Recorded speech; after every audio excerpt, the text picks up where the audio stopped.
Et lui, fini. Mais moi, j'ai une chose à vous dire. Et je le répète sans cesse. Je suis inquiet pour la Côte d'Ivoire. Voilà un homme qui s'appelle Alassane Ouattara. Un homme intelligent. Un homme qui a du prestige. Un homme qui a été formé par Houphouët-Boigny. Choisi par Houphouët-Boigny. Comment cet homme, dont tout le monde sait qu'il n'est pas d'origine scandinave, dont tout le monde sait qu'il est d'origine voltaïque puis burkinabé, comment cet homme peut se permettre de dire que Tidiane Thiam n'est pas ivoirien? J'ai été à tes côtés, Villepin était à tes côtés pour te défendre. Il faut que tu le saches, tu n'as pas oublié, Alassane. Mesdames et messieurs, bonjour et bienvenue dans votre chaîne KTG News Monde, dans votre émission sur l'Afrique qui est là pour réveiller la conscience des peuples africains. Aujourd'hui, je vous dévoile une vidéo et dans cette vidéo, tout va être dit sans filtre. Vous connaissez Robert Bourgi? Il est comme ça le proche des siècles du pouvoir africain depuis des décennies. Et aujourd'hui, il dévoile les secrets des chefs d'État africains. Il a même cité quelques noms des chefs d'État africains tels que Alassane Dramane Ouattara. Il accuse même Alassane Dramane Ouattara de trahir l'ivoirité. Et il affirme aussi que Alassane Dramane Ouattara, il est comme ça le chouchou des Occidentaux, les pâtés d'Emmanuel Macron, et il est plus aimé par les Français. Il a encore ajouté, en citant le nom du président Macky Sall, qui veut retourner au pouvoir. Je vous laisse regarder la vidéo et on se retrouve tout juste après. Combien de gouvernements avez-vous vu renverser en Afrique par la France? Ouf, par la France? Quelques-uns. Quelques-uns. Mais encore? Quelques-uns. Mais je me rappelle l'époque où on allait aux élections dans certains pays avec les urnes déjà prêtes. Les urnes déjà prêtes. Ça existait ça? Oui, ça existait. Ousmane Sonko, Diomaye ont été élus démocratiquement. La Côte d'Ivoire, c'est autre chose. C'est des accords secrets post-coloniaux entre la France et l'Afrique.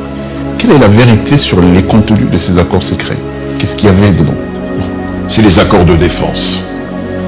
Le général de Gaulle avait demandé à Jacques Foccart de maintenir toutes ces nouvelles républiques africaines dans le giron de la France.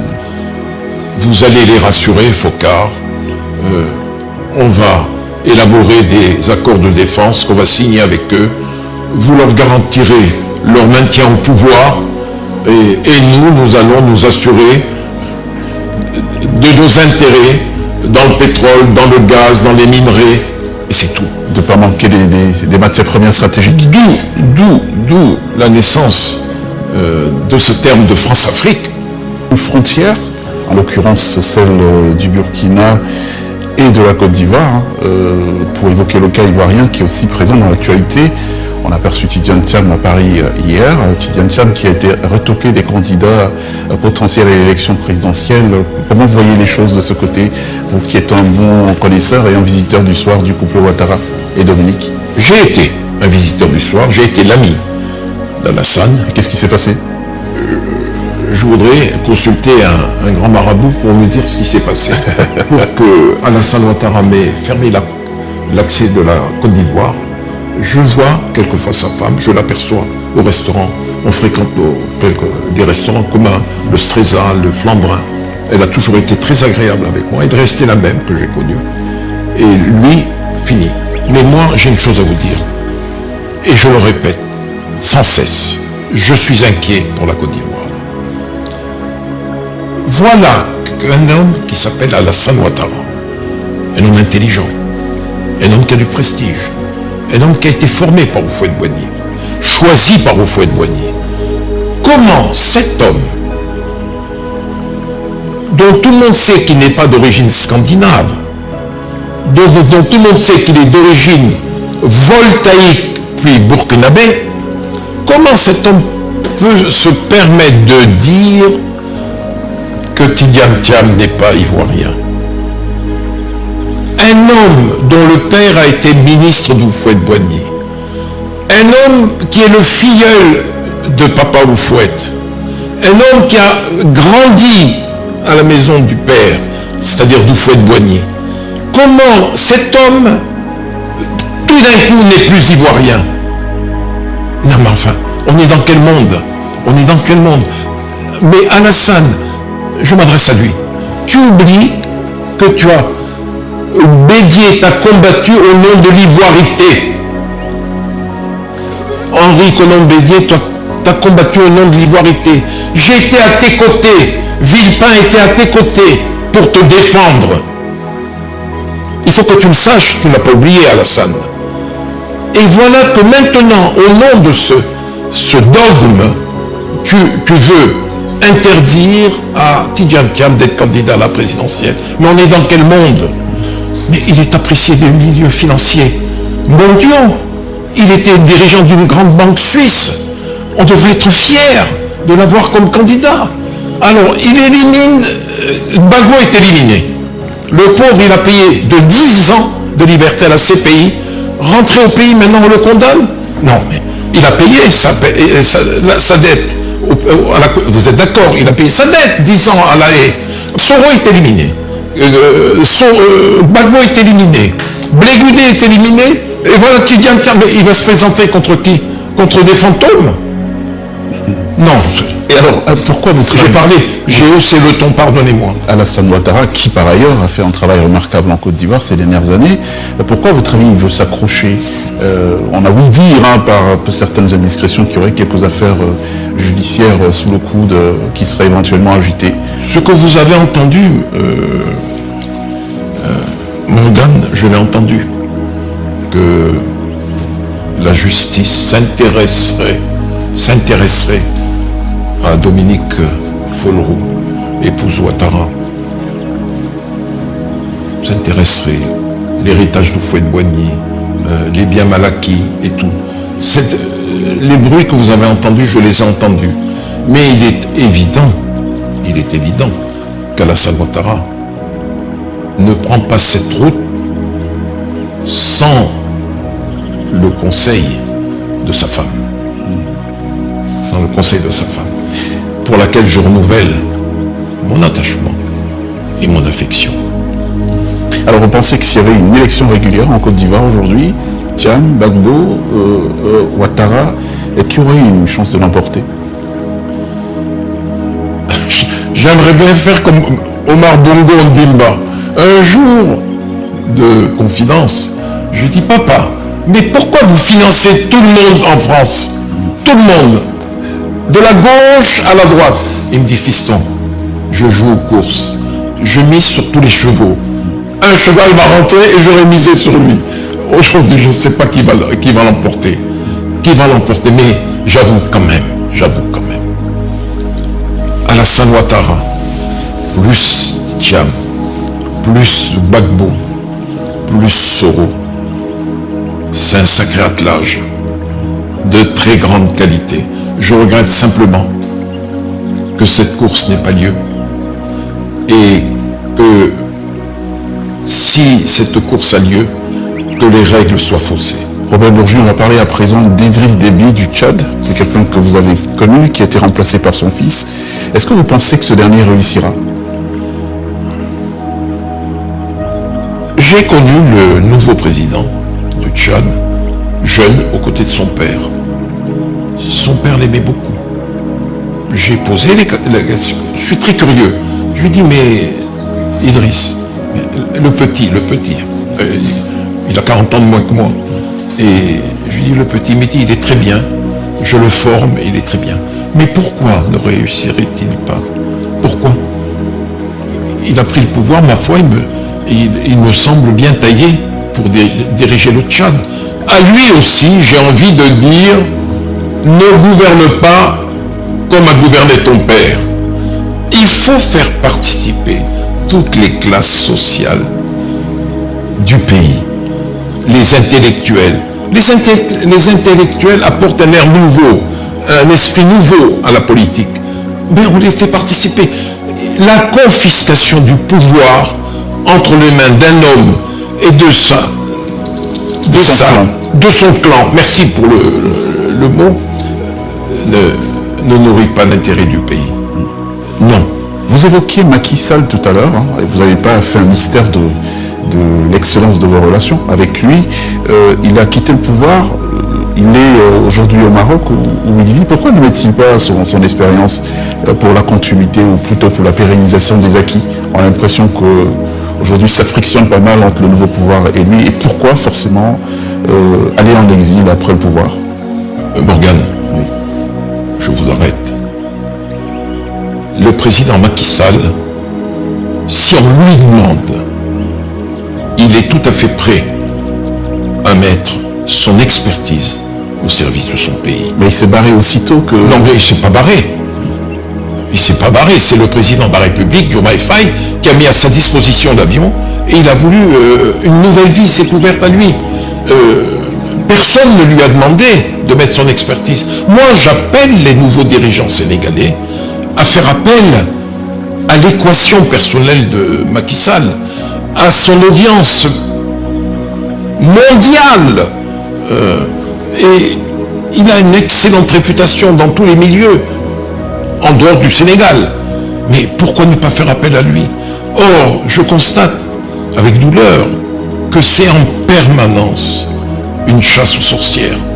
Moi, j'ai appelé, du temps de Macky Sall, dont j'étais très proche, dont je suis toujours très proche, j'ai appelé au renouvellement de la classe politique sénégalaise. Et j'ai été heureux de la victoire de Diomaye Faye et de Ousmane Sonko aux élections présidentielles. Oui, j'ai été heureux.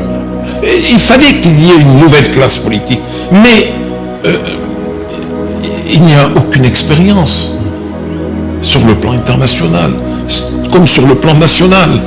Ce sont des patriotes, oui, ce sont des patriotes, mais sans aucune expérience. Il faut étoffer. Mais sans aucune expérience.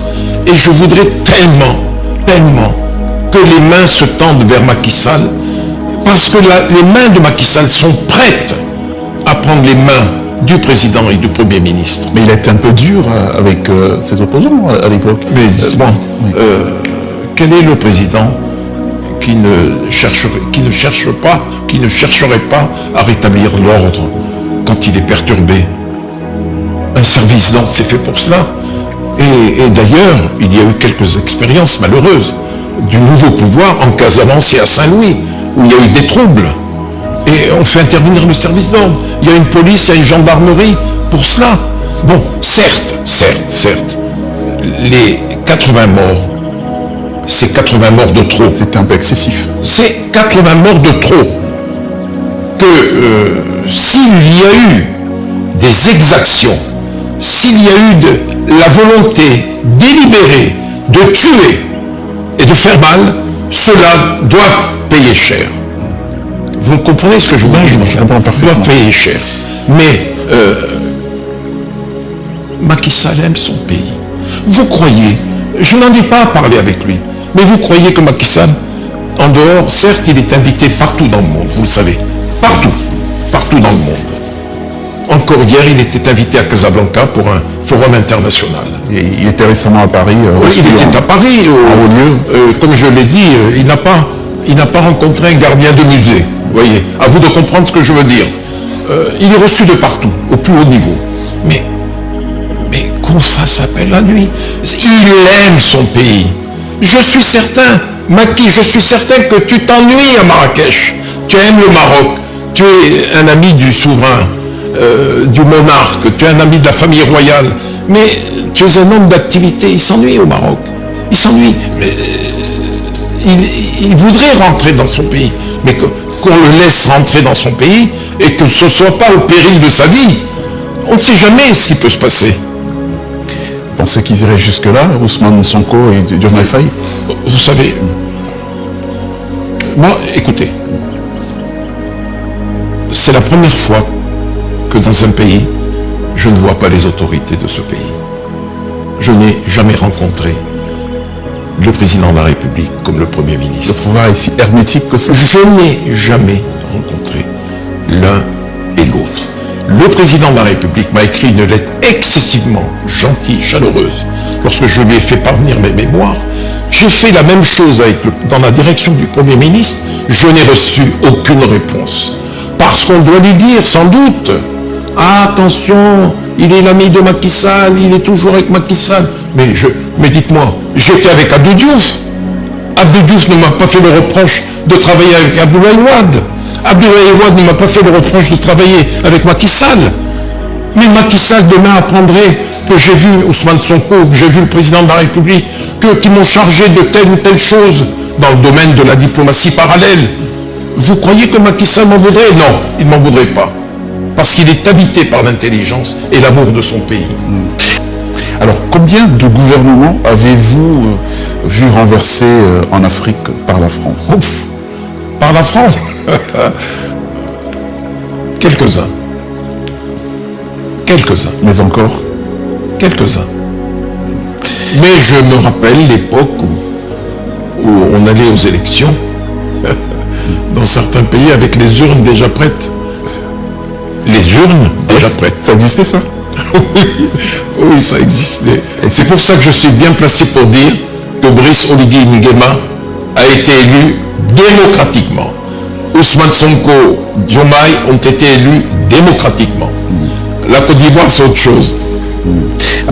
Alors, c'est bien qu'on évoque ces questions d'actualité. Aujourd'hui, ce n'est un secret pour personne. Cette prise de liberté de l'AES, Mali, Niger, Burkina Faso, ces trois pays ont décidé de se mettre en marche de la CEDEAO et d'assumer clairement une rupture avec la France. Qu'est-ce que vous en pensez? Comment percevez-vous tout cela? Je trouve que ces trois jeunes régimes, militaires bien sûr, sont dans le vrai. D'accord. Il faut que l'Afrique, il faut qu'il y ait aujourd'hui une autonomisation de l'Afrique, sur tous les plans, politiques, économiques, financiers. Aujourd'hui, les choses ne doivent plus être réglées à Washington, à Paris, à Berlin, à Londres. Il faut que ce soit les Africains qui soient régis par d'autres Africains. Un point, c'est tout. Alors, récemment, toujours dans l'actualité, on a vu un putsch manqué du côté de Burkina Faso. Que pensez-vous d'Ibrahim Traoré? C'est quelqu'un qui jouit d'une vraie popularité auprès des publics africains, voire de la diaspora. Qu'est-ce qui vous inspire, lui? Vous l'avez rencontré? Qu'est-ce que vous en pensez? Je l'ai connu. J'ai connu leur président et je les ai connus fatalement. Fatalement, je les ai rencontrés. Mais depuis, ils ont évolué, ils ont grandi. Je ne les ai plus rencontrés. Mais je leur fais confiance. Je leur fais confiance. C'est dur, c'est très dur, mais je leur fais confiance. Les choses évolueront dans un sens favorable pour ces pays. Alors, cette rupture avec la France, pour vous, c'est une chance pour repenser les relations franco-africaines? Est-ce qu'il faut le voir comme ça? Moi, je constate qu'un affaiblissement de l'autorité française en Afrique, les relations que j'ai connues, qui ont été mises en place au lendemain des indépendances, n'étaient pas des relations viables, parce qu'elles n'étaient pas sur la longue durée au service des populations, en faveur des populations. Et de toute façon, les choses ne reviendront plus comme avant. Il faut que la France accepte de partager sa présence en Afrique. Avant, c'était primus inter pares. Aujourd'hui, ça n'est plus possible. Il faut qu'elle accepte d'être un partenaire comme les autres. Gagnant-gagnant. Aujourd'hui, le primat colonial du passé ne peut plus passer aujourd'hui. C'est impossible avec les nouvelles élites, avec la nouvelle génération, avec la nouvelle jeunesse africaine. Quand vous pensez qu'au Sénégal, il y a 65% de jeunes de moins de 30 ans. Non mais enfin, c'est énorme, c'est énorme. Alors, on va franchir... Et c'est le côté sombre de la France-Afrique, où la France a exploité outrageusement les richesses naturelles des pays africains aux dépens des populations africaines, en maintenant un pouvoir politique totalement soumis à l'impérium français, d'où la France-Afrique, et je l'ai vécu de très près, je l'ai vu faire, et c'est pour cela que je salue véritablement aujourd'hui, et je le fais sans cesse depuis 2011, je salue sans cesse l'apparition d'un nouveau personnel politique en Afrique. Je n'ai jamais critiqué les coups d'État militaires s'ils sont survenus au Mali, au Burkina Faso, au Niger et en Guinée. C'est qu'il était temps que cela se fasse, parce que le peuple lui-même n'est pas en mesure d'aller contre le pouvoir. Ça ne pouvait être que les militaires. Et ils sont là, et il ne sera pas impossible que d'autres pays suivent la même voie. Alors, l'apparition de régimes militaires. Alors, autre chose, parlant toujours de ces accords postcoloniaux, le sol et le sous-sol de l'Afrique appartient à la France. Vous êtes au courant de ce chapitre dans les accords coloniaux ou pas? Absolument. Un jour, j'étais chez M. Focard et je discutais, je suis curieux, vous savez. Il me dit, vous savez, Robert, ne touchez jamais aux matières stratégiques. Pétrole, uranium, minerais. C'est un monde extrêmement dangereux. C'est une sorte de mafia. Une sorte de mafia qui régit tout ce monde-là. Dixit Focard. Une sorte de mafia qui régit tout ce monde-là. Ne touchez jamais aux matières premières stratégiques. Je me suis bien gardé de le faire. D'où le fait que je n'ai jamais été je n'ai jamais eu affaire à la justice. Impliqué. Alors, il y a des dirigeants africains, Robert Bourgi, qui témoignent qu'ils ont été enrôlés de force dans les sociétés secrètes du type franc-maçonnerie et que ces dernières leur empêchaient tout acte de bonté vis-à-vis de leur pays, vis-à-vis de leur peuple. Pourquoi la maçonnerie est source est composée de bâtisseurs en Europe, et puis en Afrique, c'est que de la jouissance? La franc-maçonnerie est très courante au niveau des chefs d'État africains. Pas mal d'hommes politiques africains sont francs-maçons. Pas tous, mais pas mal. Et il est évident que, d'après ce que je sais, je ne suis pas franc-maçon. Souvent, on m'a soupçonné d'être franc-maçon. Je ne le suis pas. Et je sais que la franc-maçonnerie française, puissante en Afrique, agit pour le compte des dirigeants et pas pour le compte du peuple. Pour le compte des dirigeants et pas pour le compte du peuple. Parce que souvent les chefs d'État africains sont les grands maîtres de la franc-maçonnerie dans leur pays. Sassou, au Gabon pareil, et dans d'autres pays aussi. Et avec la bénédiction des loges mères en France ou pas? Absolument. Absolument. Alors c'est quoi? Une volonté de ne jamais voir l'Afrique émerger? Qu'est-ce que ça cache? Si d'un côté on bâtit, de l'autre côté... Moi j'ai une chose à vous dire, monsieur. La réaction de la jeunesse africaine, d'une nouvelle élite africaine, contre l'ancienne forme de domination coloniale est une chose heureuse. Elle est la bienvenue. Il ne faut pas que ça cesse. Il faut que l'on sache en France qu'on ne peut plus avoir les relations incestueuses que l'on a eues avec l'Afrique comme auparavant. Les choses doivent changer. D'où aujourd'hui l'affaiblissement des positions françaises en Afrique et l'apparition de nouveaux partenaires, Russes, Turquie, Chine, Amérique, Brésil, les BRICS. Voilà. Et la France n'est plus en mesure de lutter. Elle n'a plus les moyens financiers. Le général de Gaulle avait fait croire au monde que la France était une grande puissance. C'est une puissance nucléaire, certes, mais aujourd'hui une puissance économique de premier rang, non. La France n'a plus les moyens. De retour sur ces plateaux-là, venez de suivre comme ça l'émission du monsieur Robert Bourgi qui vient de dénoncer les jets, les sales jets de certains présidents africains, certains chefs d'État africains. Et vous avez compris, vous avez tiré une leçon, n'est-ce pas? Alors parlons des élections en Afrique. Aller aux élections, les urnes déjà prêts, ça existe toujours en Afrique. Mais moi je sais que c'est les peuples qui votent pour leur président.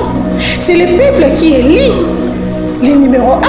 C'est lui qui sera à la tête du pays. C'est lui qui va gouverner le pays dignement. Alors, aller aux élections, les urnes déjà prêtes, ça m'étonne. Là, ce n'est plus le peuple qui vote. Est-ce que vous avez compris? Ce n'est plus le peuple qui vote, c'est maintenant les impérialistes qui imposent leurs leaders, qui imposent les chefs d'État. Et voilà pourquoi l'Afrique est sous-développée. Voilà pourquoi les peuples africains ne se retrouvent pas après les votes, après avoir choisi un leader à la tête du pays. Vous allez voir, il y a toujours de misère, il y a toujours de la pauvreté. Les peuples souffrent toujours. La vie sociale n'est pas toujours stable parce que le peuple a fait peut-être les choix pour une telle personne et vous allez voir en finalité, les impérialistes, les occidentaux imposent une personne. Ils choisissent une personne. C'est déplorable. Alors, ce genre de témoignage doit réveiller la conscience des peuples africains. Partout où vous avez eu l'occasion de nous suivre, à travers KTG News Monde, surtout dans votre émission Sauvons l'Afrique, qui est toujours là pour réveiller la conscience des peuples africains. Vous avez compris, n'est-ce pas? Réveillez-vous. Ce genre de témoignage doit motiver le peuple africain. Réveillons-nous, peuple africain, que cette vidéo puisse nous donner des leçons afin que nous puissions comprendre qui sont autour de nous et faire un bon choix pour que les pays africains puissent se développer elles-mêmes.